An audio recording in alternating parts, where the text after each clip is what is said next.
আর কলেজে তৃণমূল নেতার ফুর্তির বেডরুম। সুরেন্দ্রনাথ কলেজে খোঁজ মিলেছে দুটো এসি বেডরুমের সঙ্গে attached bathroom. UEN Jaipur is a perfect target for prospective students aspiring for good jobs, good education with future-ready skills. ঘরে আলমারিতে ঠাসা বালিশ, কম্বল, খাটে আরামদায়ক গদি। অভিযোগ, কলেজে চলতো ম্যাসাজ পার্লার, জোড়া রুমে ছিল রিফ্রেশমেন্টের ব্যবস্থা এবং কলেজের ছাদে ছড়িয়ে ছিটিয়ে মদের বোতলও পাওয়া গিয়েছে। একটা কলেজ যেখানে পড়াশোনা হয়, সেখানে এই যে অনৈতিক কাজকর্মগুলো চলতো তার একটা নমুনা পাওয়া গিয়েছে গতকাল। পুরো ফুর্তির আখড়া কলেজ হয়ে উঠেছে। সুরেন্দ্রনাথ কলেজের ছাদের ওপরে দেখা যাচ্ছে দুটি ঘর। প্রথমে ঘরটা দেখাই, একটি ঘর যেই ঘরে এসি রয়েছে, খাট রয়েছে একেবারে নতুন, আর একটি একেবারে আলমারি রয়েছে এবং সেই আলমারির মধ্যে একাধিক জিনিসপত্র রয়েছে, বালিশও দেখা যাচ্ছে এবং যে ঘরটা সেটা একেবারে নতুনই বলে মনে হচ্ছে। আচ্ছা, এই ঘরটা এটা কার ঘর এবং এই ঘরটায় মূলত কি হতো? বেতাজ বাদশাহ দেবাশিস ব্যানার্জি কানকাটা দেবুর ঘর। এই ঘরগুলোতে মেনলি এখানে যারা চাকরি করতেন, যাদেরকে উনি রিক্রুট করেছেন, উনি যাদেরকে নিজের বাড়ির ভৃত্য ভাবতেন, পুরাতন ভৃত্য, সেই পুরাতন ভৃত্যদের নিয়েছে উনি এখানে শরীর ম্যাসাজ ট্যাসাজ করাতেন। আর যে ছাত্রছাত্রী এবং যে অধ্যাপক অধ্যাপিকারা ওনার কথা শুনতেন না বা নন টিচিং স্টাফ, তাদেরকে নিয়ে এসে এখানে নিগ্রহ করা হতো, তাদেরকে ধমকানো হতো। এখানের অ্যাক্সেস ছিল না যারা সাফাই কর্মী। এর যে প্রতিটা তালা, প্রতিটা চাবি, যেভাবে যেই ঘর ভেঙে টাকা পাওয়া গেছে, এর প্রত্যেকটা চাবি দেবাশিস ব্যানার্জি এবং তাদের পার্টিসদদের কাছে ছিল। দেবাশিস ব্যানার্জি কে আপনি বলছেন? দেবাশিস ব্যানার্জি এখানে দেখুন, এখানে বড় বড় করে নেম প্লেট দেওয়া আছে, এমপি এবং এমএলএর সঙ্গে অনারেবল জিপি মেম্বার। এই যে ঘরে এখানে কি হতো? মূলত দেবাশিস ব্যানার্জি এই ঘরে থাকতেন এবং তার জন্য এই ঘরে অ্যাটাচ বাথরুম। এবং আমি জানি না যেই কলেজে প্রায় 17টি বাথরুম আছে ছাত্রছাত্রী এবং শিক্ষকদের জন্য, সেখানে 17টি বাথরুম আছে, সেখানে এই অ্যাটাচ বাথরুম দেওয়া এই বিলাসবহুল ঘরের কারণ কি? ছাদে যান, ছাদে দেখতে পাবেন যে আপনারা মদের বোতল, সমস্ত ফুর্তির আয়োজন এখানে ছিল, লেখাপড়া ছাড়া। খুব স্বাভাবিকভাবেই এই দুটি ঘর এখানে রয়েছে এবং যারা এসেছিলেন মণ্ডল প্রেসিডেন্ট সহ বিজেপির, তারা বলছেন এই দুটি ঘরে অনৈতিক কাজকর্ম হতো। ক্যামেরায় দীপক উপাধ্যায়ের সঙ্গে সুশমন ভট্টাচার্য, TV9 বাংলা। এই মুহূর্তে আমাদের প্রতিনিধি সোমা সরাসরি সুরেন্দ্রনাথ কলেজ থেকে আমাদের সঙ্গে রয়েছেন।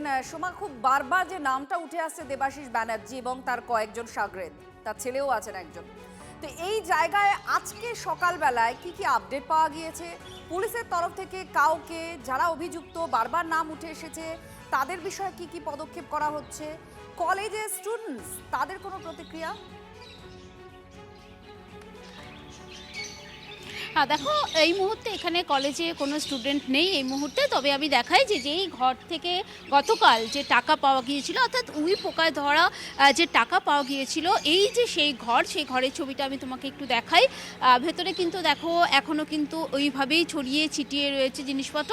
তবে দেখো পুলিশের তরফ থেকে কিন্তু এই যে নিচের ঘরটি যেখানে টাকা পাওয়া গিয়েছিল, সেই ঘরটাকে কিন্তু পুরোপুরি সিল করে দেওয়া হয়েছে। দেখতে পাচ্ছ কলকাতা পুলিশের তরফ থেকে এই যে সেই সিল করে দেওয়া হয়েছে। এবং দেখতে পাচ্ছ এই ঘরের দরজাটা এখনো পর্যন্ত খোলা রয়েছে, তালা ঝুলছে, তালাটা কিন্তু খোলা অবস্থাতেই রয়েছে। তবে দেখো পার্শ্ববর্তী যে ঘরটা রয়েছে, অর্থাৎ এর পাশেই যেই ঘরটা রয়েছে, সেই ঘরটা কিন্তু এই ঘরটা কিন্তু এখনো পর্যন্ত বন্ধ রয়েছে। মূলত এই ঘরটি থেকেই কিন্তু দেখতে পাচ্ছ যে তালা লাগানো রয়েছে এবং দেখো তালা কিন্তু গালা দিয়ে সিল করে দেওয়া হয়েছে। অর্থাৎ এই ঘরের ভেতর থেকেই কিন্তু প্রচুর পরিমাণে টাকা, সেই টাকা উদ্ধার হয়েছে। দেখো যেহেতু তদন্তের বিষয় রয়েছে, সেই কারণে কিন্তু পুলিশের তরফ থেকে এই ঘরটি বন্ধ করে দেওয়া হয়েছে।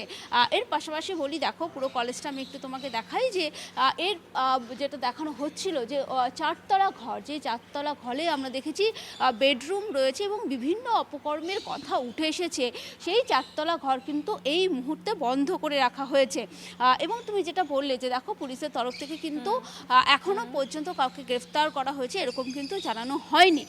তবে দেখো অভিযোগ রয়েছে এবং আরেকটি যেটা বড় অভিযোগ রয়েছে যে এই কলেজের ভেতর থেকেই, কলেজের একটি ঘর থেকেই কিন্তু আগ্নেয়াস্ত্র পাওয়া গেছে। বুঝতে পারছো, আগ্নেয়াস্ত্র পাওয়া গেছে, এটা কিন্তু একটা বড় বিষয়। শিক্ষাঙ্গনে সেখানে আগ্নেয়াস্ত্র, এটা কোনোভাবেই কিন্তু মেনে নেওয়া যায় না। সে কারণেই দেখো অভিযোগ রয়েছে। আমরা গতকালও দেখেছি বিধায়ক সজল ঘোষ তিনি এখানে এসেছিলেন এবং তার সামনেই কিন্তু আমরা দেখেছি যে পরপর এখানে যারা প্রিন্সিপাল এখানে ছিলেন তিনিও কিন্তু নিজের ঘরে ঢুকে সবটাই খুলে খুলে দেখিয়েছেন। ফলে দেখো এই মুহূর্তে যে একাধিক অভিযোগ রয়েছে সেই অভিযোগগুলো খতিয়ে দেখবে পুলিশ। এই মুহূর্তেই যে ঘরটি, একটি ঘর খোলা রয়েছে এবং যেই ঘর থেকে মূলত টাকা উদ্ধার হয়েছে, আগ্নেয়াস্ত্র উদ্ধার হয়েছে, সেই ঘর কিন্তু এখন বন্ধ করে রাখা হয়েছে। তবে দেখো সময় যত গড়াবে এই যে সোমা আমাদের প্রতিনিধি সরাসরি সেই সুরেন্দ্রনাথ কলেজে সেই ঘরের সামনে থেকেই দেখাচ্ছিলেন। এই মুহূর্তে ছবি আপনারা দেখছিলেন, একাধিক নাম উঠে এসেছে যে যারা কলেজে এই ধরনের একটা নেক্সাস এটা চালাতেন, তাদের বিরুদ্ধে কি ব্যবস্থা বা কিছু, এই প্রশ্ন এখন উঠছে।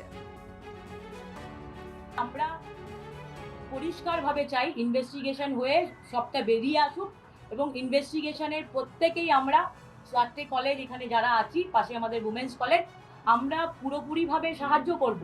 চিফ মিনিস্টারের কাছে আমাদের আবেদন যে গোটা ব্যাপারটা নিয়ে ইনভেস্টিগেশন করা হোক, ইনভেস্টিগেশন করে আইডেন্টিফাই করা হোক কি কিভাবে জিনিস ওখানে গেছে, কারা রেখেছে, কি হয়েছে,